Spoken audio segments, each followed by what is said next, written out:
I love it when a plan comes together. I just built this barn door. It's 4 feet wide and 7.5 feet tall, maybe 7 and 4 inches or so, 7.25 feet.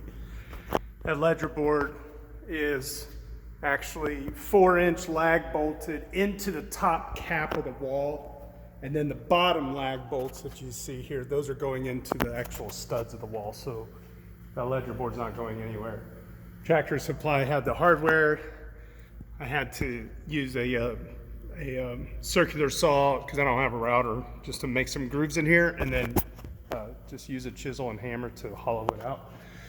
And I had to leave a little bit of a lip at the top so it wouldn't hit that ledger board. And the reason why I put the ledger board there instead of attaching the track to the wall is that this doorway is going to get 3/4 inch cedar trim, which I put it's just going to get capped with the trim all the way around, so it'll be a 4-inch cedar trim. There's the cap, and I'm going to run cedar along here. And then I had to move an electrical line. That floodlight's not doing us any favors, sorry. Had to move an electrical line that was coming through this wall here to here. And with a little bit of the building owner's help, we manipulated that wire. We matriculated the wire up to the junction box and didn't have to make any cuts or anything. So not too shabby for a novice.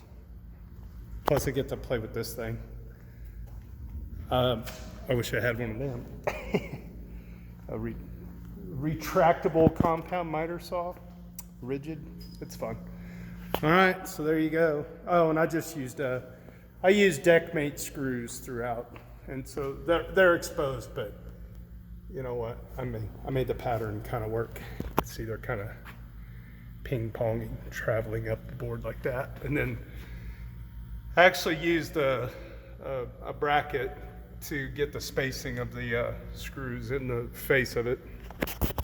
I could have done a staple gun and hidden things a little bit more, but it ain't going anywhere. So there you go. Not bad. I've never made a barn door before. All right, have a good Friday.